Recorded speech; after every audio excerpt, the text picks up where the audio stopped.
Ya, Assalamualaikum warahmatullahi wabarakatuh. Selamat sore untuk Anda semuanya pemirsa dimanapun Anda berada. Senang sekali saya bisa berjumpa kembali bersama saya Gustiada di Haba Urung Ineng, dan ini adalah hari pertama Haba Urung Ineng di tahun 2019 ya. Nah, mudah-mudahan ada sesuatu yang baru ataupun gebrakan yang baru, kemudian juga setiap orang juga punya harapan yang baru pula ya. Sama seperti ketiga narasumber saya ataupun bintang tamu saya di sore hari ini, kita langsung saja menyapa Sri Kandi Aceh nih ya. Assalamualaikum. Kok jadi kalem sih?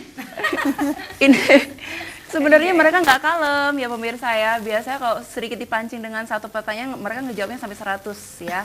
Tapi nggak tahu sih, mudah-mudahan 2019 ini menjadi sosok yang lebih kalem mungkin ya. Keibuan lagi. Iya.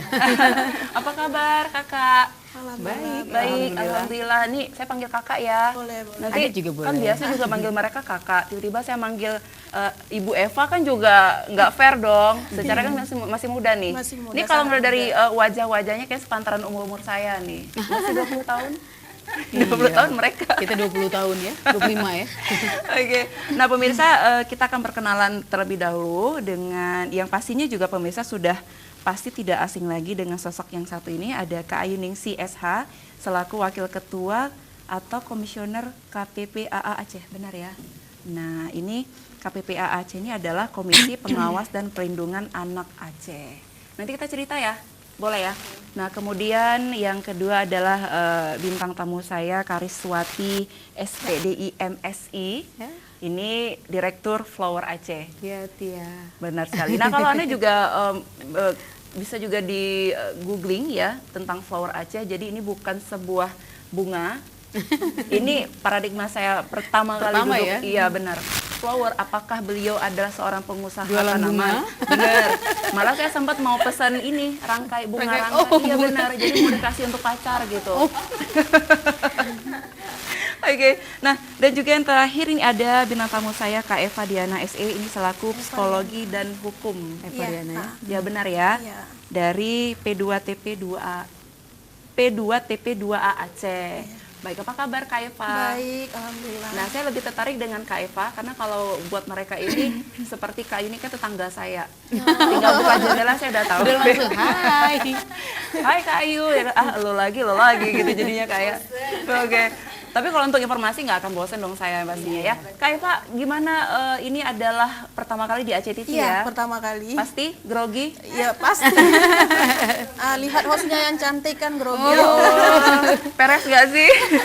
Nah Kak Eva, mungkin juga nanti saya juga akan bertanya soal yang sama dengan kedua bintang tamu saya yang lain.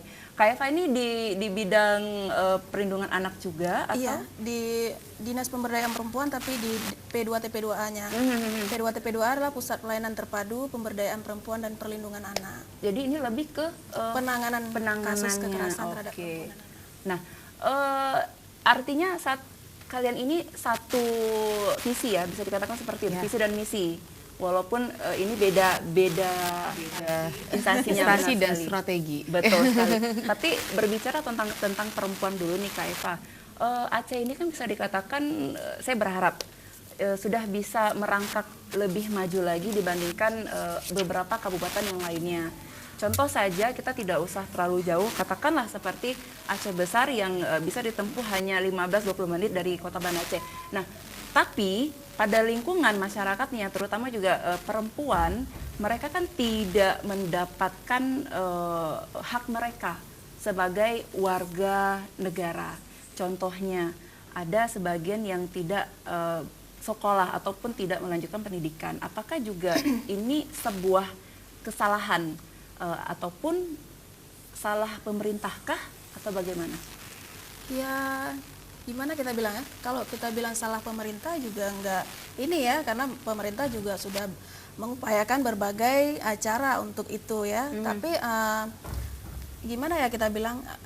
Memang melihat kondisi ini kita ini sendiri istilahnya perempuan sering ini ya, apa namanya? Harus banyak intervensi ya, nggak cuma pemerintah. Harus banyak intervensi baik dari lembaga organisasi yang dia juga aktif di perempuannya, penggerak perempuan ya. Jangan hanya pemerintah, kalau kita berharap pemerintah saja juga sama, pemerintah kan juga manusia juga kan artiannya. Nggak bisa juga harus semua elemen ikut dalam untuk memberdayakan perempuan gitu Bu. Kalau kita bilang siapa yang salah, pemerintah juga udah berupaya istilahnya gitu ya. Masalahnya kan banyak. Banyak dan kompleks ya. Bicara ini nanti banyak ininya yang masuk, termasuk nanti bagaimana kemiskinan yang membuat mereka itu tidak bisa untuk bangkit ya. Gitu. Nah, kemudian ini kan berbicara tentang perempuan juga nih Kak Riris, nanti boleh dibantu seperti Aceh besar, ini kan luas sekali nih Kak Riris. Tapi kenapa juga tingkat kekerasan terhadap perempuan dan anak ini masih banyak terjadi di kabupaten-kabupaten yang lainnya yang bisa dikatakan ini masuk ke perdesaan, bukan di kota. Kasus-kasus kekerasan banyaknya di desa ya, gitu ya. Ya, tadi Eva juga sudah sampaikan bahwa persoalan kekerasan itu berhubungan dengan persoalan lebih banyak ya. Jadi kompleks dia. Ada persoalan tentang ekonomi, ya, moral di sana. Terus juga ada persoalan kesejahteraan dan peluang-peluang yang itu juga memudahkan orang untuk melakukan kekerasan. Dan yang paling penting, relasi yang tidak seimbang ini yang menyebabkan terjadinya kekerasan. Jadi kalau kita lihat di kasus yang ditangani P2 itu banyak kasusnya yang dialami oleh perempuan dan anak.